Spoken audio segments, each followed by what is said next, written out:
there, but I presume there's someone out there. When Neil got in touch with me to do this job, I didn't know what exactly was expected of me, but I asked him what would I need to do, and he said you'd present some awards, but maybe you'd say something about your career or your time in St. Kieran's. I don't think he realised how long ago that was, seeing I remember back that far. So I dug back into the memories anyway and came up with some stuff. So you'll forgive me if I have some notes that I can refer to. I did actually get, Mary Martin sent me a copy of the Kieran's record, and I got a chance to read Kieran Breen's experiences of his 5 years in Kieran's, and that stirred up some memories for me. But I was extremely impressed by the amount of activities taking place in the college by reading the college record. Certainly nothing, we had nothing like it in our time. And I was absolutely blown away by the standard here of musicianship. The bands, the musicians, the individual, the singers, absolutely fantastic. I think they all deserve a round of applause.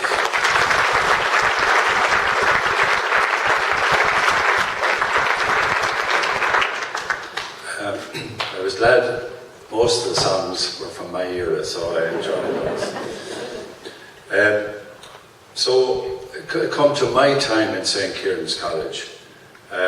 I was a boarder, of course. In those days, it's unless you were living in the city, you had to come in here as a boarder. And it's strange how some decisions have an effect, but initially I wanted to go to De La Salle in Waterford because there were some friends there that I knew, but something changed my mind. Maybe it was hurling or whatever, and I came to St. Kieran's. And that was in 1984. I was 12, just going on 13. It was a tough regime in St. Kieran's at that time. As a boarder, we were woken up at 6:45, down to the class hall for prayers, over for mass, back for breakfast, upstairs to clean out our beds and everything else. And then it was classes and study, with a little few breaks in between, right up to 10 o'clock at night when we got to bed. Fairly wrecked, I can tell you.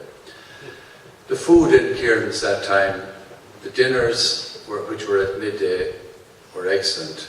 But other than that, breakfast, tea, and any other break we had was just tea and bread and a little bit of butter to put on it.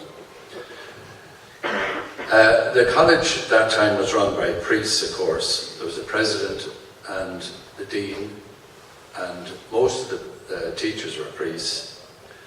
There was a seminary at the other side, as we called it, the far side of the college, in which ecclesiastical students, we had very little contact with the ecclesiastical students. Some of them served as overseers or for our supervisors of ourselves, and we dined in the refectory with them, which meant that we had to be silent during meals, because there was always a seminarian reading out something that we never heard, but we had to keep quiet anyway. There was, of course, strict discipline at that time. If we went outside the rules, we were punished by slapping with a cane on the hand. And I suppose it could be asked, did I resent it? Like most students, I suppose we found it tough, but absolutely no resentment. The toughest part of being a boarder was being away from home. We went in September. I went in as a 12, just going on 13-year-old, and didn't get home until about 2 days before Christmas. It was a long time for a young lad, and then after that, after Christmas, we were back again until Easter, and then back again until summer. It was tough to be away from home for that long time, and we never even saw our homes in between.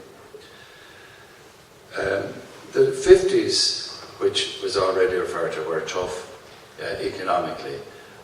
People are talking about a recession now. I think anyone out there that lived in the 50s would realise that, you know, it's nothing like as bad as it was in the 50s.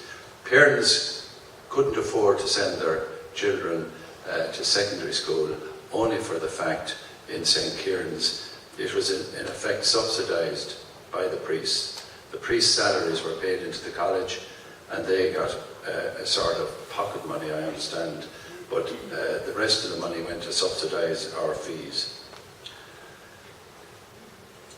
There's plenty of stories I could tell, but I don't think they're suitable for this occasion, so I'll skip over them. I suppose hurling then kept us all fairly sane. When I went into Kieran's, hurling was in a very bad low ebb, I suppose you could say. I remember my first year in Kieran's, the senior team that year were beaten by Knockbeg in Carlow, which was probably as low as you could go. So, I hope there are no Carlow people here. The colleges hurling that time was dominated by Munster colleges, and in fact there was they scrapped the All-Ireland colleges for a period then because the Munster teams were really annihilating the Leinster colleges teams, and they started a sort of an interprovincial competition. But again, Munster were beating the hard out of Leinster teams.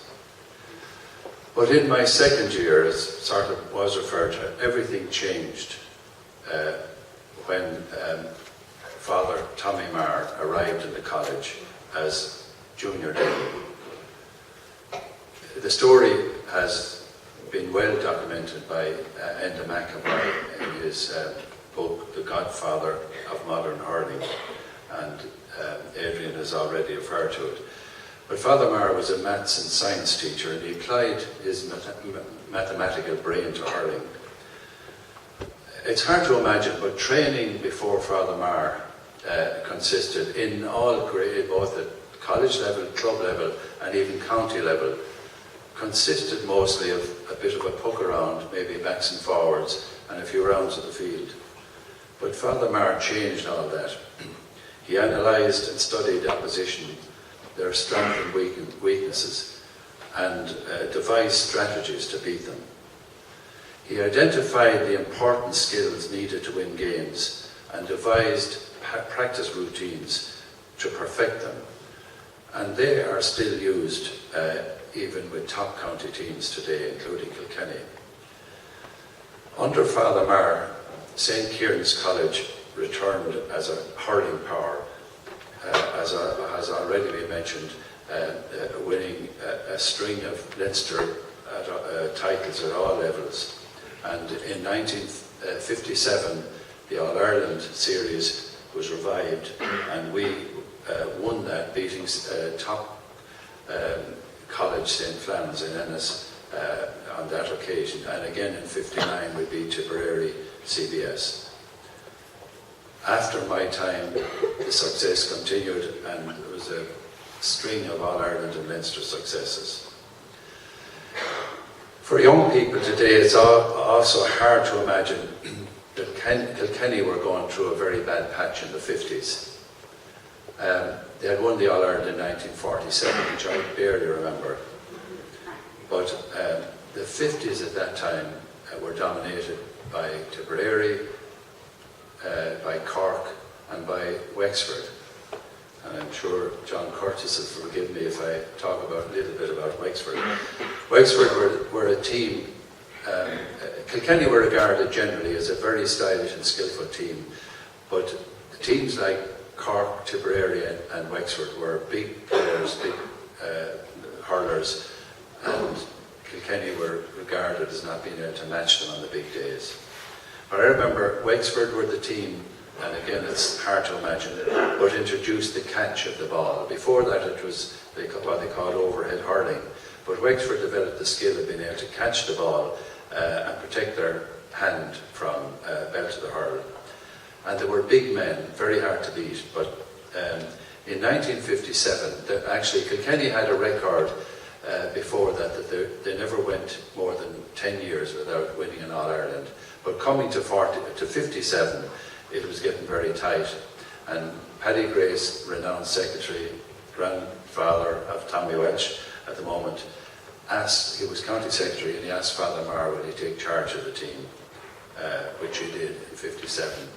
And I remember them talking about, he devised a strategy, which wasn't common at the time, to beat this great Wexford team, which was basically to keep the ball low, get it out to the low to the forwards and get their scores. And they actually annihilated Wexford in the Leinster final and went on to win the All-Ireland in 57. Same thing, I suppose Father Maher's ambition was to beat Tip. Have any Tip people in here? We have, I'm sure. And he succeeded he developed a big team because Tip were big and strong. I won't say any more about them, but they were hard to beat. But Father Maher developed a big Kilkenny team that were able to match him on all aspects of the game, and we beat them eventually in 1967. So that was feather in the cap again for Father Tommy Maher. I think about all this, more importantly from us as Kilkenny people and from St. Kieran's and from all Kilkenny teams, is that Father Maher's, he mentored a lot of coaches that had continued success in St. Kieran's and with Kilkenny minor teams and with Kilkenny senior teams right up to Brian Cody of the present era. So that was another big contribution by Father Maher. And I think all of us as past pupils and at present people involved with St. Kieran's College can be really proud of what St. Kieran's has contributed to hurling in Kilkenny particularly, and even throughout the country. Most of the players over the years, and particularly the present era, have gone through, as was mentioned, have gone through the college, and we're all very proud of that. Another thing that I saw and was very pleased to see in the college record was that St. Kieran's has continued the religious tradition that has always been there. That sort of surprised me in a way, but it was carried on under the pastoral care program. And it was most inspiring to see the college record and the work done by students and mentors, and well done to everyone for that. I suppose I could say we were no saints when we're in Kieran's, but when we encountered problems, at least we could turn to religion and prayer and Christ's words in the gospel as a loving and ever-forgiving God, and that gave us courage to face whatever problems came before us. Unfortunately, many young people of today have turned away from religion, and society and peer pressure, I suppose, tells them that the answers can be found in alcohol or drugs, and even worse still, suicide can be a result. But that road is definitely not the answer. A return to religion by young people would help greatly in dealing with life's problems. As it happens, I myself never drank alcohol, and I think that stood to me in my sporting career, but also in all aspects of life. And as Adrian mentioned, when I had finished my senior Kilkenny hurling career, a group of friends, Eamon Doyle and Father Tom Murphy, we got around to try and do something to help young people get over the difficult stage of having to socialise and enjoy themselves, and to do so without alcohol. And we formed a club which became known as the No Name Club here in Kilkenny. It was extremely successful, and we had people coming. Eventually people started coming from other parts of Ireland to inquire what we're doing, and we helped set up clubs around the country. And eventually the organisation developed into a national organisation, and I'm proud to say now that there are over 50 clubs operating throughout the country. And that means that thousands, I suppose, of young people, actually, I suppose that means that thousands of young people did not want to become involved in alcohol or drugs. and that shows that there's a huge success. As I said, I'm very proud that there's 50 or more clubs throughout Ireland, and that means that there's 1,000 young leaders each year promoting the concept, and over 10,000 young people enjoying themselves at No Name Club events each week. Recently, the National Youth Awards of the No Name Club were held in Lyra House Hotel here in Kilkenny. I think it's the only venue in Ireland now that can host it because of the numbers attending.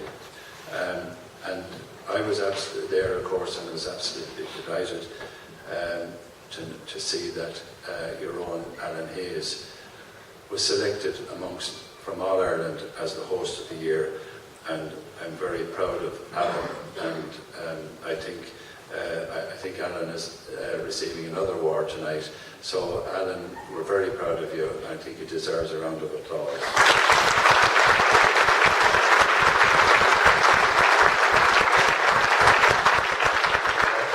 Finally, again, I'd like to thank the college for all they're doing for young people in the locality. I'd like to wish all the students that are undergoing exams shortly the best of luck, and I wish everyone the best of luck in their life in the future. Thank you very much.